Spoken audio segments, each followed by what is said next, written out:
며느리는 손님이다. 독설 퍼붓던 시어머니의 비참한 최후. 청명한 가을 하늘 아래 도심의 최고급 한정식집. 울림정의 공기는 웃음소리와 비단옷 스치는 소리로 가득했다. 오늘은 오순자 여사의 환갑잔치였다. 자식들이 정성껏 준비한 인생은 60부터 꽃보다 순자라는 금빛 자수. 현수막 아래 오 여사는 화사한 분홍색 한복을 차려입고 연신 싱글벙글이었다. 큰아들 정훈 내외, 딸 정아 내외, 그리고 멀리서 찾아온 일가 친척들까지 모두 모여 오 여사의 만수무강을 기원하는 술잔을 올렸다. 분위기가 한창 무르익을 무렵 사위 김서방이 절도 있게 자리에서 일어났다. 그는 넉살 좋은 미소를 지으며 품에서 두툼한 서류 봉투를 꺼내 오 여사 앞에 두 손으로 바쳤다. 어머니, 제가 부족하지만 장모님 환갑을 맞아 작은 선물을 준비했습니다. 내년에 아버님 기일에 맞춰서 두 분 모시고 다녀오시라고 동남아 크루즈 여행 티켓입니다. 전 일정 비즈니스석에 현지 가이드 그리고 기항지 관광 최고급 옵션까지 다 포함했습니다. 순간 좌중에서 우와 하는 탄성과 함께 박수갈채가 터져나왔다. 오 여사는 입이 귀에 걸렸다. 아이고 우리 김서방밖에 없네. 어쩜 이렇게 내 마음을 쏙 알까. 내 자식 놈들도 못하는 걸 사위가 하네. 사위가. 오 여사는 사위의 손을 꽉 잡고 놓을 줄 몰랐다. 친척들은 역시 의사 사위라 통이 다르다. 순자 씨는 전생에 나라를 구했나 바라며 부러움 섞인 찬사를 쏟아냈다.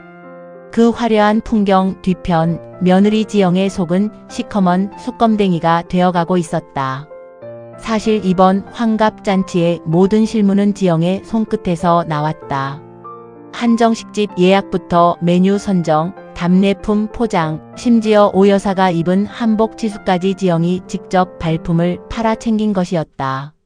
어제도 직장 퇴근 후 밤늦게까지 시어머니가 가장 좋아하시는 수제 육포와 잡채를 만드느라 지영의 손끝은 아릿했고 어깨는 곰 한 마리가 올라앉은 듯 무거웠다.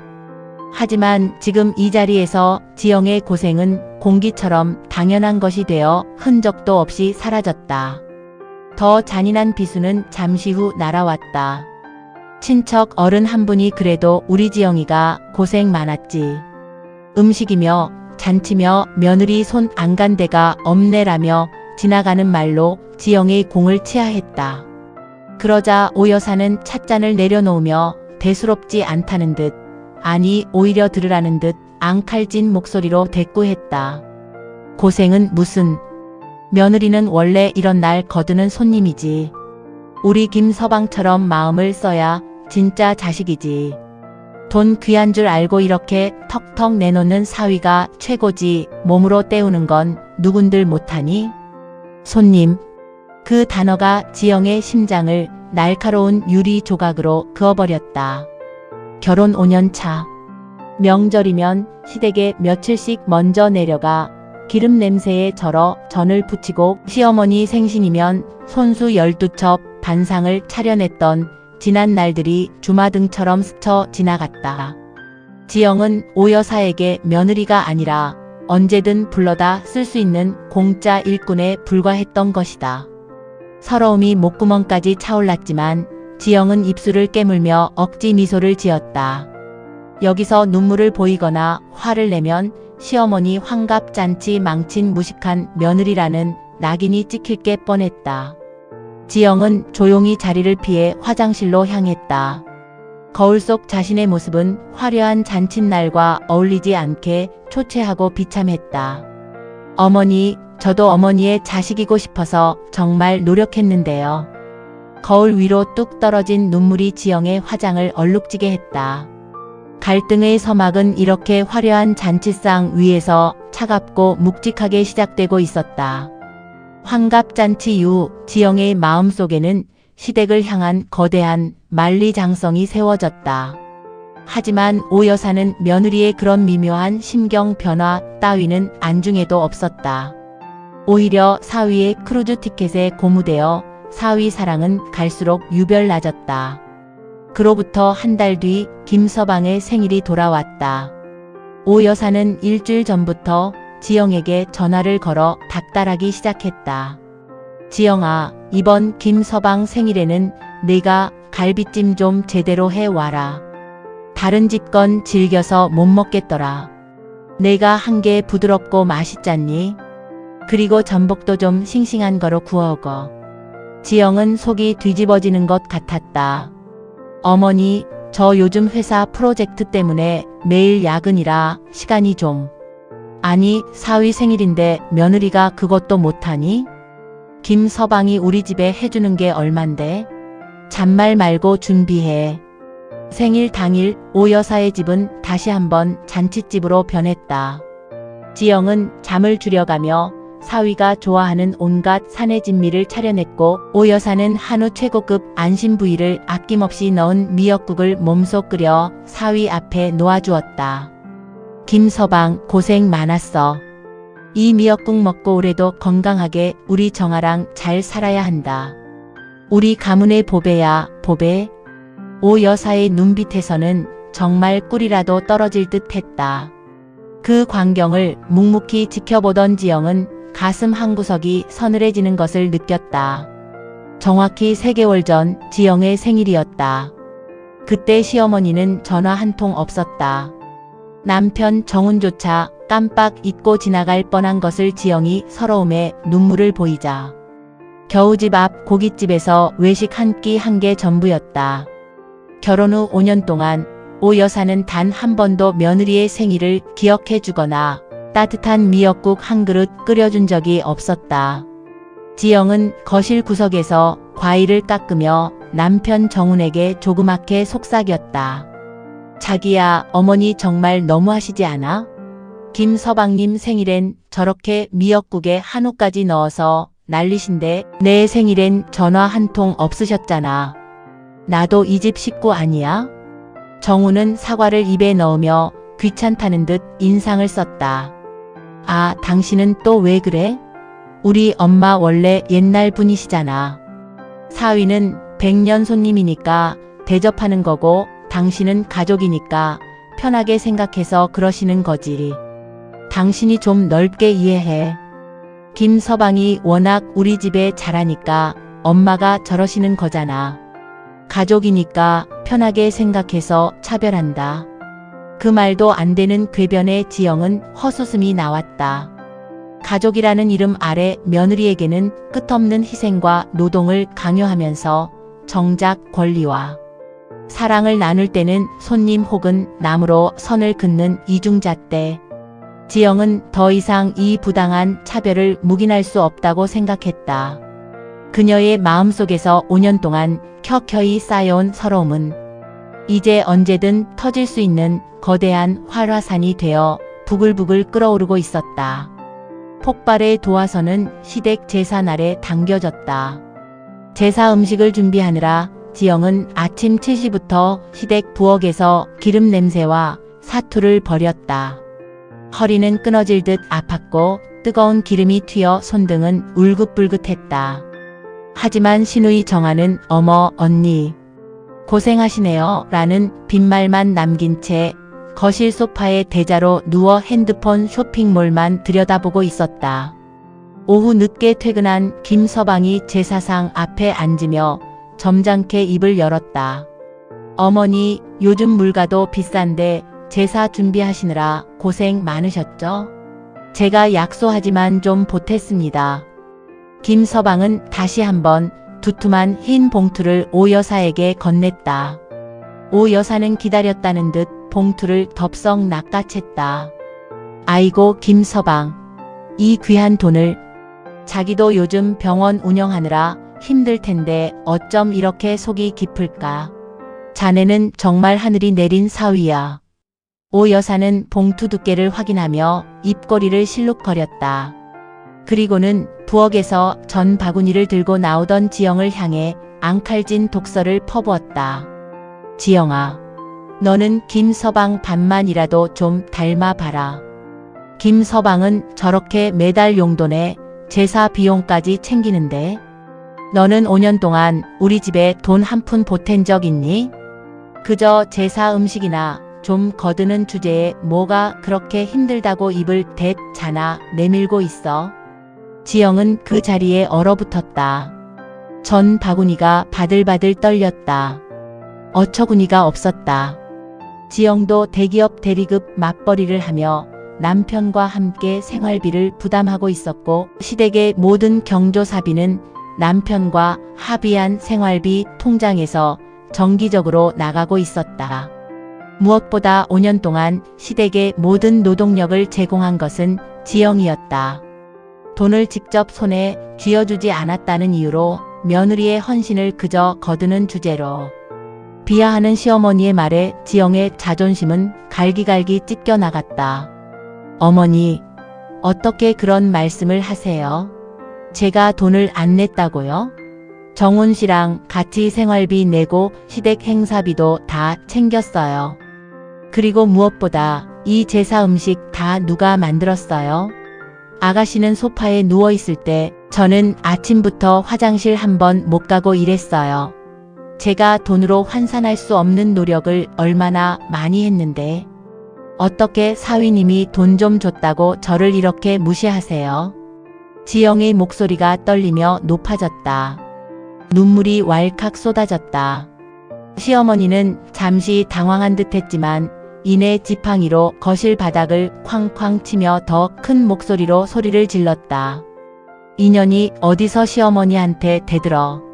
돈을 안 보탠 건 사실 아니냐. 내가 사위만큼 벌어오니? 사위는 의사라 우리 집에 매달 100만 원씩 용돈을 줘. 너는 그저 쥐꼬리만 한 월급 받으면서 어디서 감히 김서방이랑 비교를 해. 억울하면 너도 친정에서 돈이라도 좀 해오든가. 시어머니의 독설은 칼날이 되어 지영의 가슴을 난도질했다. 돈을 기준으로 인간의 가치를 매기고 며느리를 철저히 돈 못 버는 하층민 취급하는 오 여사의 민낯에 지영은 절망했다. 지영은 전 바구니를 바닥에 내팽개쳤다.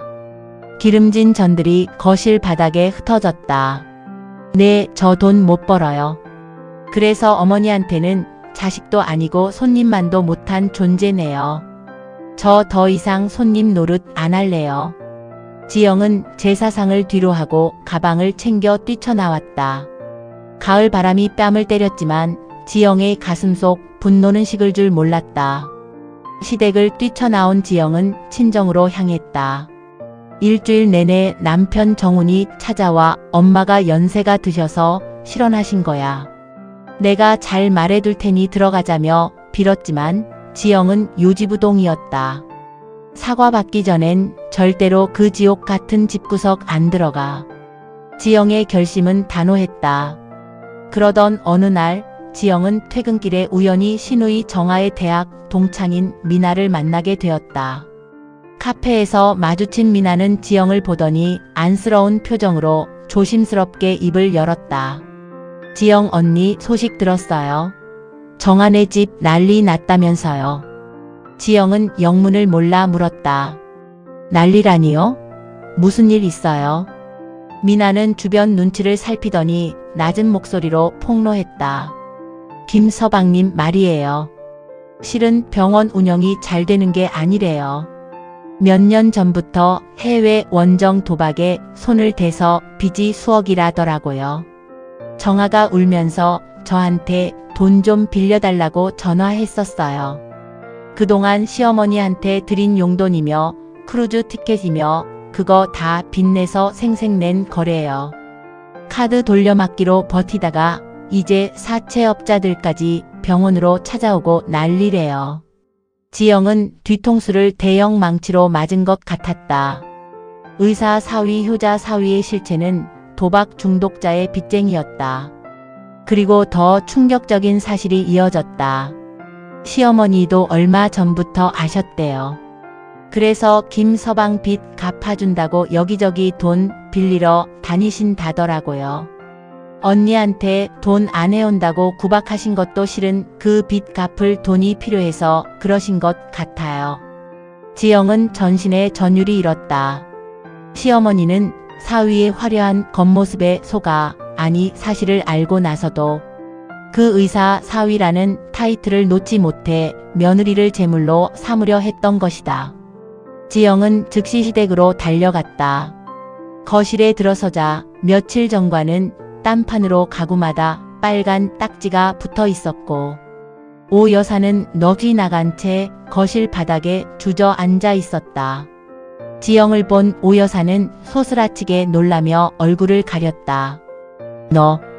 네가 여긴 왜? 지영은 오 여사 앞에 다가가 차갑게 쏘아붙였다.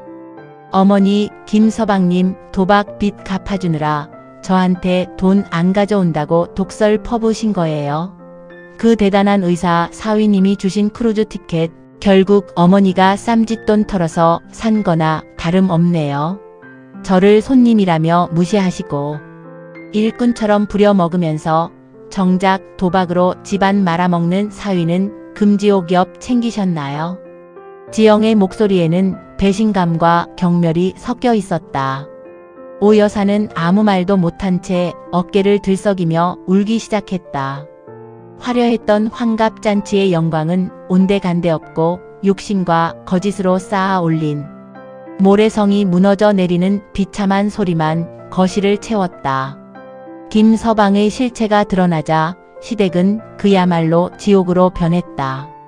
김서방은 결국 병원을 폐업하고 야반도주하듯 잠적해버렸고 시누이 정아는 배신감에 몸부림치다 이혼 소송을 제기했다. 오 여사가 평생시장 상인으로 일하며 모은 노후 자금은 사위의 빚을 갚아주는데 모두 들어갔고 남은 것은 사채업자들의 험악한 협박뿐이었다. 이 아수라장 속에서 지영은 깊은 고민에 빠졌다. 거봐라, 내 말이 맞지 않냐며 시어머니의 얼굴에 침을 뱉고 연을 끊는 것은 너무나 쉬운 일이었다. 하지만 지영의 마음 한구석은 편치 않았다. 비록 독서를 내뱉었지만 아들 정훈을 홀로 키워낸 시어머니의 고단한 세월을 지영은 알고 있었다. 그리고 무엇보다 지영은 돈으로 얽힌 관계가 아닌 진짜 가족이 무엇인지 증명하고 싶었다. 지영은 친정 부모님을 찾아가 무릎을 꿇었다. 엄마, 아빠, 저 그동안 시댁에서 무시당하고 차별받은 거 생각하면 당장이라도 이혼하고 싶어요. 그런데 시어머니 저러다가 정말 길거리에 나앉으실 것 같아요. 제 적금 깬 돈으로 일단 급한 빚만이라도 정리해드리고 싶어요. 미친 짓인 거 아는데 제 마음이 그래요. 친정아버지는 깊은 한숨을 내쉬었다. 내 인생이다만 고생길이 훤하다. 하지만 내 마음이 시키는 대로 해야 나중에 후회가 없겠지. 지영은 결혼 전부터 알뜰히 모아온 자신의 적금 5천만 원을 들고 오 여사를 찾아갔다. 오 여사는 며칠 사이에 10년은 늙어 보였다. 인기척에 고개를 든 오 여사는 지영을 보자마자 고개를 돌렸다. 왜 왔니? 나 비웃으러 왔어? 그래, 내가 천벌을 받았다. 사위 자식 귀한 줄만 알고 내 자식 같은 며느리 무시한 대가야. 지영은 말없이 돈 봉투를 식탁 위에 놓았다. 어머니, 이거 제 적금이에요. 사채업자들한테 넘어간 이 집 전세금 일부라도 막으세요. 도박 빚 갚아주는 거 아니에요. 어머니가 길거리에 나앉으시면 정훈 씨가 평생 가슴에 대못 박고 살 것 같아서 그래서 드리는 거예요. 오 여사는 믿을 수 없다는 듯 지영을 쳐다봤다. 너 제정신이니? 내가 너한테 무슨 짓을 했는데? 어떻게 네가 나한테? 어머니, 전 돈으로 사람 같이 매기는 사람 아니라고 말씀드렸잖아요. 전 어머니가 저를 손님이라고 부를 때도 전 어머니 자식이고 싶었어요. 이건 제 마지막 진심이에요. 지영은 뒤도 돌아보지 않고 나왔다. 시어머니의 통곡 소리가 등 뒤로 들려왔다. 그것은 패배의 울음이 아니라 평생 가져온 그릇된 가치관이 깨지는 고통의 소리였다. 지영의 적금으로 오 여사는 겨우 거처를 마련할 수 있었다. 번듯한 아파트는 아니었지만 작은 빌라 단칸방이 남아 사채업자의 손길에서 벗어난 안식처였다. 지영은 이사하는 날도 연차를 내고 달려가 짐을 날랐다. 예전처럼 억지로 하는 봉사가 아니라 마음에서 우러나오는 배려였다. 이사 후 첫 주말 지영은 밑반찬을 만들어 시댁을 찾았다. 오 여사는 부엌 문턱에 서서 지영의 뒷모습을 하염없이 바라보고 있었다. 예전 같으면 간이 짜다, 고추장을 왜 이것밖에 안 넣었냐며 사사건건 간섭했을 그녀였지만 지금은 입술만 달싹일 뿐 아무 말도 하지 않았다. 지영이 보글보글 찌개를 끓여 식탁에 놓으며 말했다. 어머니 식사하세요. 입맛 없으셔도 드셔야 기운 차리죠. 오 여사가 식탁 앞에 앉았다. 그녀는 수저를 들여다 말고 지영의 거친 손등을 꽉 잡았다. 잔치를 준비하며 기름이 튀었던 흉터가 아직 남아있는 손이었다. 오 여사의 눈에서 굵은 눈물 방울이 툭 떨어져 지영의 손등을 적셨다. 지영아, 내가 죽을 죄를 지었다. 이 못난 시어머니를 용서하지 마라. 오 여사는 오열하며 지영의 손을 놓지 못했다. 내 눈이 멀었었어. 껍데기뿐인 돈에 눈이 멀어서 보석 같은 내 며느리 가슴을 갈기갈기 찢어놨구나. 네가 나한테 해준 게 얼만데? 그 빚쟁이 사위놈은 자식이라 챙기고 내 진심인 며느리는 손님이라 무시했으니 내가 사람이 아니다. 사람이 아니야. 오 여사는 가슴을 치며 울었다. 5년 동안 쌓였던 모든 독설과 차별에 대한 뼈저린 참회였다. 지영도 참았던 눈물이 터졌다. 시어머니를 안아들인 지영의 어깨가 떨렸다. 어머니, 저 정말 서러웠어요. 저도 어머니 딸 하고 싶었단 말이에요. 그래, 미안하다. 네가 내 딸이다. 내 목숨보다 귀한 내 진짜 딸이야. 좁은 빌라 방 안에서 두 여자는 서로를 껴안고 한참을 울었다. 그 눈물은 고부 갈등이라는 해묵은 상처를 씻어내고 가짜 가족의 허상을 태워버리는 정화의 의식이었다. 시간이 흘러 다시 가을이 돌아왔다. 시어머니 오 여사는 작은 빌라에서 소박하지만 평온한 일상을 보내고 있었다. 도박죄로 복역 중인 김서방과 이혼한 시누이 정아는 홀로 아이를 키우며 제 힘으로 살기 위해 애쓰고 있었다. 화려했던 울림정의 환갑잔치는 이제 먼 옛날 이야기가 되었다. 지영의 생일날 아침 지영은 평소보다 일찍 들려오는 초인종 소리에 잠을 깼다. 문을 열어보니 오 여사가 보따리를 하나 들고 서 있었다. 어머니, 이 새벽에 어쩐 일이세요? 오 여사는 쑥스러운 듯 보따리를 풀었다. 그 안에는 따끈한 보온병과 갓 지은 밥이 들어 있었다. 지영아, 오늘 내 생일이잖니? 이 애미가 미역국 좀 끓여왔다. 옛날처럼 비싼 한우는 못 넣었지만 시장에서 제일 좋은 미역 골라서 새벽부터 볶았어. 한 그릇 먹어라.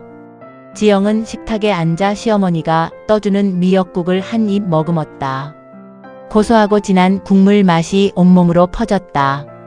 5년 전 사위의 생일날 씁쓸하게 바라만 보아야 했던 그 미역국과는 비교도 할 수 없을 만큼 달고 따뜻했다. 어머니, 너무 맛있어요. 정말 맛있어요. 지영의 눈가에 다시 촉촉한 이슬이 맺혔다. 오 여사는 지영의 머리를 쓰다듬으며 인자하게 웃었다. 지영아, 너는 내 며느리가 아니다. 너는 내 인생의 가장 큰 행운이고 내 목숨보다 귀한 내 딸이다. 고맙다. 이 못난 시어머니 곁을 지켜줘서. 가족은 단순히 혈연으로 맺어지는 것이 아니다. 서로의 아픔을 진심으로 보듬고 가장 밑바닥에 떨어졌을 때 서로의 손을 놓지 않는 의리가 진짜 가족을 만든다. 돈과 이기심이 판치는 세상에서 지영과 오 여사는 고난이라는 불순물을 거쳐 피보다 진한 의리라는 순금을 얻어냈다. 그들이 나누는 미역국 한 그릇에는 그 어떤 화려한 잔치상보다 깊고 영원한 가족의 온기가 담겨 있었다.